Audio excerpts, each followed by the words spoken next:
చాలా విషాదకరమైన సంఘటన కోసం మనమందరం ఇక్కడ కలవాల్సిన దుస్థితి వచ్చింది.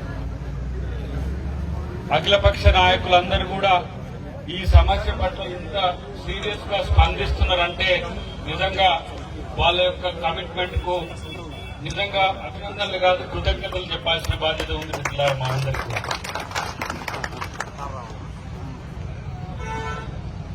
నిఖిత హత్యన ఆత్మహత్యన అనే విషయం మందకృష్ణ మాదిగ గారు సందర్శన తర్వాత అది జనబాహుల్యానికి తెలిసిన పరిస్థితి. నేనేమంటున్నా అంటే ఈరోజు ఇక్కడ ఉన్న ఎమ్మెల్యే దళితుడే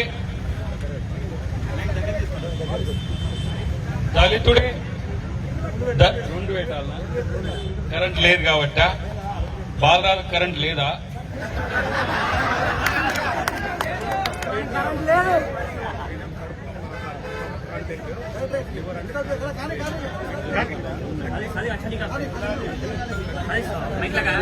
బీజేపీ జిల్లా అధ్యక్షుడు సుధాకర్ రావు గారిని వేదికకి రావాల్సిందిగా విజ్ఞప్తి చేస్తున్నాం. ఇక్కడ అన్ని పార్టీలు ఉన్నాయి, లేని పార్టీ ఏంది అంటే టీఆర్ఎస్ వాళ్ళే ఈ హత్య చేసినట్ట? టీఆర్ఎస్ వాళ్ళు రారా అంటే టీఆర్ఎస్ పార్టీ హత్య చేసిన వాళ్ళకు మద్దతా? కాబట్టి దొంగలకు సర్ది కట్టొద్దు అని ఇంతకు ముందు మిత్రులు చెప్తున్నారు. దొంగలకు సర్ది కట్టొద్దు ఏమంటారు? వాణ్ణి దొంగ అంటారు. ప్లీజ్ డిస్టర్బ్ చేయకండి మిత్రులారా. 2-3 అంశాలు. కేసీఆర్ 125 ఫీట్ల విగ్రహాన్ని మొన్న ఓపెన్ చేసిండు.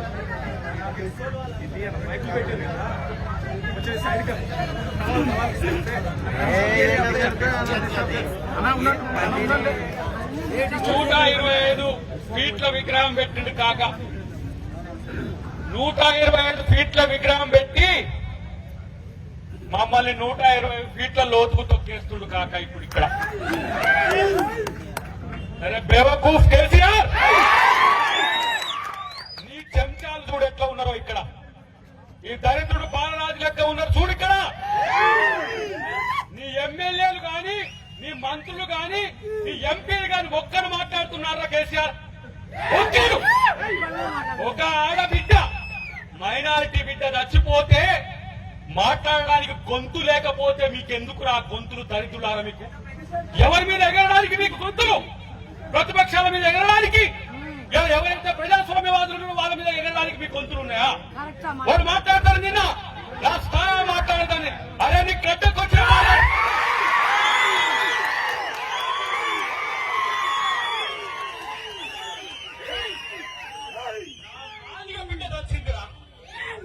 నా మాదిగ బిడ్డ వస్తే మాల మహానాడు అధ్యక్షుడు వచ్చి ఇక్కడ ఇక్కడ ఉద్యమాలకు పెద్దన్న మందకృష్ణ ఇక్కడ కూర్చున్నాడు. ఎందుకు వచ్చిండు? నీకు సమర్థించినోడే, నీ కొరకు కొట్టాడినోడే. కానీ నా బిడ్డకు అన్యాయం జరిగితే మాట్లాడనోడు ఉన్నప్పుడు నేను ఎక్కడికి పోవాలని చెప్పి ఇలా మందకృష్ణ ఇక్కడికి వచ్చి నేనంటున్నా. ఇది ఇక్కడ బాలరాజును తిడితే అయ్యే పని కాదు. ఇది ఆ ముక్కోడు ఇలాంటి దరిద్రం తయారు చేసిండు. నా ఇంటి ఆడబిడ్డ వస్తే నేను మాట్లాడకపోతే నా కులంలో పుట్టి నేను ఎందుకు రా అని చెప్పి సిగ్గు శరం లేకుండా ఈ ఉద్యమాన్ని అణిచివేయాలని చూస్తున్నా. దరిద్రుడా, నువ్వు చూసుకోరు ఎంత బాగా దరిద్రుడు. మాదిగలంటేనే అణిచివేతకు ఒక దిక్సూచి అయినరు. కానీ దాంట్లో ఆడపిల్ల మైనారిటీ, ఆ పిల్ల మీద అవాండాలు వేస్తారు. ఇంకా పక్కన మా గడపోడు శ్రీనివాస్ గౌడ్ గారి పేరు మంత్రి, ఇటు నిరంజన్, వీళ్ళిద్దరు ఉద్యమంలో మాతో కలిసి పనిచేసినారు. ఇదేనా మీకు నేర్పే చైతన్యం? ఆడపిల్లలు వస్తే చంపినోని వైపు ఉన్నా అని చెప్పిందా ఉద్యమ చైతన్యం? ఇదేనా మీరు తెలంగాణ కొరకు పోరాడి తెచ్చుకున్న చైతన్యం? మీకు బలుపు పెరిగింది. అహం పెరిగింది, ఆస్తులు సంపాదించుకుంటు కాబట్టి మనుషులు కనబడట్లేరు. మిమ్మల్ని పాతాలకు తొక్కమేరేపటి కార్యక్రమం ఉంటుంది. రాష్ట్రం ఏమైసత్రా మీది? ఏమైసత్? ఒకరికి 1000 కోట్లట, ఒకరికి 2000 కోట్లట, ఇంకో మందికి 2000 కోట్లు ఏడబెట్టుకుంటారు. నీ పొందర పెట్టుకుంటారు దరిద్రులా. అవి తినడానికి కూడా సమయం లేదు. కానీ నీ తోటి సహచరులు, నీ తోటి తిరిగిన వాళ్ళ యొక్క సమస్యలు పట్టించుకోకుండా ప్రజాప్రతినిధులను చెప్పుకునే సిగ్గు లచ్చలేని బతుకులు మీకని ఈరోజు. ఎందుకంటే మీ బాస్ అట్టున్నాడు. వాడు ధరణిలో భూములు కొట్టేస్తాడు, వాడు భూదాన భూములు కొట్టేస్తాడు, అసైన్మెంట్ భూములు కొట్టేస్తాడు, మిషన్ కాళేశ్వరం తింటాడు, కాకతీయ తింటారు, భగీరథ తింటారు. వాడు పెద్ద మొక్క తింటుంటే మీరు చిన్న మొక్క తింటారు. కొడుకులు ఇంతకంటే ఎక్కువ తేడా లేదు. ఎంతమందిని చూసాం ఇట్లా పిన్నోళ్ళు కాలగర్భంలో కలిసి ఎంతమందిని చూసాం. మందకృష్ణ మాదిగ చరిత్రలో ఎంతమంది నాయకులను చేసి ఎంతమంది వచ్చిందో పోయిందో చూసుకోండి. కానీ ప్రజల కొరకు నిలబడ్డోడే నాయకుడు, గుర్తుపెట్టుకోండి. ప్రజల కొరకు నిలబడ్డాడు నాయకుడు, సత్యం వైపు నిలబడ్డాడు నాయకుడు. నా మిత్రుడే బాలరాజు గతంలో కూడా. కానీ అధికార దర్పం తలకెక్కొద్దు. అధికారం ఒక బాధ్యత, అధికారం ఒక నీకు ఇచ్చిన రెస్పాన్సిబిలిటీ. నా భార్య ఈ ప్రాంతంలో పుట్టింది. పొద్దుగా వంశన్న చేస్తున్నాడు, ఎట్లనైనా అక్కడికి పోవాలని చెప్పేసి ఒక అనుకున్నట్టు ఆ టైంలోనే ఇంకో సమావేశం పడ్డది. కృష్ణన్న వచ్చినా అని అడుగుతున్నా, వస్తాడు, ఆయన ముందే వస్తాడు. 10 అంటే 10 గంటలకే వచ్చే నిబద్ధతగా నాయకుడు కృష్ణన్న కాబట్టి నేను వెళ్ళాలి, అక్కడికి వెళ్ళాలని ఇక్కడికి వచ్చిన. నిన్ననే సమస్య అయింది. ఈ పరిస్థితుల్లో అక్కడికి వెళ్ళడం ఎందుకు, మనం కూడా రెచ్చగొట్టినట్టు అనుకున్నాం. కానీ ఆ ఇష్యూ నేను మా శ్రీశైలంతో నేను లోతుగా విన్నా. మా సతీష్ అన్న చెప్పినట్టే మా టైగర్ చెప్పినట్టే ఉన్నది సేమ్. కానీ నేనంటున్నా మిత్రులారా, ప్రభుత్వము చంపిన వాళ్ళ పక్షాన ఉండడం వెనుక ఉద్దేశం ఏందో చెప్పండి. మొన్న ప్రీతి నాయక్ విషయంలో అదే జరిగింది కదా. దొంగలను కాపాడడానికి వ్యవస్థ మొత్తం ప్రయత్నం చేస్తున్నది. ఇటువైపు ఈ తల్లి, చిన్న తల్లి పిల్ల, ఆ తండ్రి ముఖం చూస్తే కనబడుతుంది ఎంత అమాయకమైన కుటుంబం వాళ్ళని. వాళ్ళ పక్షాన ఉండకుండా ఇవాళ దొంగల్ని కాపాడేది. నేను అంటున్నా, నాకు అర్థం కాలేదు. ఆ స్కూల్లో ఉన్న ఇద్దరు ఎవరాలు టీచర్లేనా? ఏం పేరా వాళ్ళ పేర్లు? రామలింగం ఇంకా గీత. రామలింగారెడ్డి, గీతారాణి ఏం చేస్తానికి అక్కడ ఉన్నారు వాళ్ళు? ఆ సమయంలో ఏం చేస్తానికి అక్కడ ఉన్నారు? ఒక క్లాస్ లో ఒకటే టీచర్ ఉంటారు కదా. 5 గంటల తర్వాత వాళ్ళిద్దరు ఒక్కలే ఎందుకున్నారు అక్కడ? సిగ్గున్నాగా మీకు? కనీసం ఈ సపోర్ట్ చేసేటోళ్లకు, మీ మంత్రులకు, ఎమ్మెల్యేలకు సిగ్గున్నదా ఈ విషయంలో? భజన చేయడానికి భజన, మంచి 10 రూపాయలు దొరికిండ్రు. అమ్మ ఆయన ఏమంటుండు, ఏ దయాకర్ అంటే నాయన తమ్మి బాలరాజు అక్కడ చిన్నోని కూడా ఆయన, నువ్వు దేంట్లో కూడా పెద్దోనివి కాదు. ఉద్యమాల్లో మాల మహానాడే కాదు, మాదిగ దండోర చైతన్యంతో మందకృష్ణ మార్గంలో నడిచిన ఇవాళ పార్టీ అమ్మ సోనియా గాంధీ ఇవ్వడం వల్ల, తెలంగాణ ఇవ్వడం వల్ల మేమందరం కూడా కాంగ్రెస్ పార్టీకి వచ్చాం. మా వంశన్న నేతృత్వంలో ఈ జిల్లాలో జరుగుతుంది కావచ్చు, మా రేవంత్ రెడ్డి గారి నేతృత్వంలో ఇలా రాష్ట్ర స్థాయిలో జరిగే వాటిలో కూడా మమ్మల్ని ఎక్కడ కూడా ప్రజా ఉద్యమాల్లో పాల్గొనకూడదు చేస్తలేరు. నేను అంటున్న ఒక్క మాట, మీరు రాజకీయాలు చేయాలనుకుంటే రాజకీయాలు చేసుకోండి. కానీ ఇది మాత్రం కంప్లీట్ గా నా దళిత జాతి అస్తిత్వం కొరకు జరుగుతున్న ఉద్యమం. ఇది దళితుల యొక్క అస్తిత్వమే ప్రమాదంలో పడ్డది. చిన్న రాష్ట్రాల ద్వారా దళితుల యొక్క, నిమ్న కులాల యొక్క అస్తిత్వం పెరుగుతున్న అంబేద్కర్ అంటే ఇదే మందకృష్ణ మాదిగ నన్ను ఆ రోజు ఒక దేవుళ్ళ నన్ను తీసుకుపోయి జేఏసీల తమ్ముడు మనం కుల సంఘాలతో కలిసి పనిచేద్దామని చెప్పి నన్ను తీసుకుపోయాడు. ఆ రోజు నా మాలా మాదిగలు కొట్లాడుతున్నారు. ఆ సందర్భంలో కూడా చైతన్యం నన్ను పిలిచి జేఏసీలో ఉన్న తర్వాత అక్కడ కేసీఆర్ పడకపోయినా తను బయటికి వెళ్లిపోయిండు. తమ్ముడు నువ్వు అక్కడ ఉండురా, మన వర్గాల యొక్క ప్రాతినిధ్యం ఉండాలని చెప్పి నాతో అన్న చైతన్యం ఇక్కడ ఉండదు. ఇలా నీకు సపోర్ట్ చేసిన చైతన్యమే నీ మీద కొట్టాడడానికి కూడా ఇలా వచ్చి ఇక్కడ కూర్చున్నది. కాబట్టి మీరు అనుకుంటున్నారు మాలా మాదిగలు వేరు కారు, మాలా మాదిగలు వేరు కారు. మాదిగకు సమస్య వస్తే మాల ఉంటాడు, అది ఎప్పుడు మందకృష్ణ మాదిగ గుర్తుపెట్టుకోండి. రేపు మాదిగకు సమస్య వచ్చినా మాల ఉంటాడు, వాడు అడ్డంకి దగ్గర ఉంటాడనే విషయాన్ని కూడా మీరు గుర్తుపెట్టుకోండి. ఈరోజు ఎన్నోసార్లు వంశన్న పార్టీ కార్యక్రమాలకు ఎన్నోసార్లు ఆయన చెప్పిండు, భూముల పోరాటం మీద చెప్పిండు, ఇంకో అంశాల మీద చెప్పిండు. కానీ ఈ అంశం అనేది గుండె తరుక్కుపోయే సంఘటన ఇది. కడుపులో ఆవేశం పెళ్లు పెట్టే సమస్య ఇది. కానీ వాడు మావాడు బక్కోడి ఆడ కూర్చొని ప్రగతి వల్ల కూర్చొని నిద్రపోతున్నాడు. ఆయన తిట్టొద్దు, వాళ్ళ తిట్ట కేసులు పెడతారు. ఇప్పుడు ఇదంతా రాసిచ్చిండు. ఎంఆర్పీఎస్ వాళ్ళ మీద కేసులే, ఉద్యమాలు చేసే వాళ్ళ మీద కేసులే, అందరి మీద కేసులే. ఎవరైనా మాట్లాడితే పోలీసు మిత్రులారా మీరు గుర్తుపెట్టుకోండి, మీరు వాళ్ళ బానిసలు కారు, మీరు ప్రజలకు బానిసలుగా ఉండండి.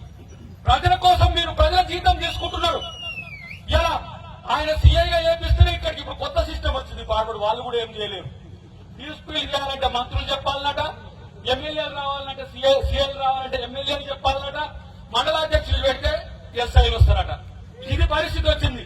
నిజాం రాజుకు ఏ తరహా సైన్యం అప్పుడు ఉన్నదో రజ్వీ సేనలు అట్లా మీరు తయారు కాకండి. మీరు బాబాసాహెబ్ అంబేద్కర్ పుణ్యాన ఈ రోజు ఈ స్థాయిలో వచ్చిన విషయాన్ని గుర్తుపెట్టుకోండి.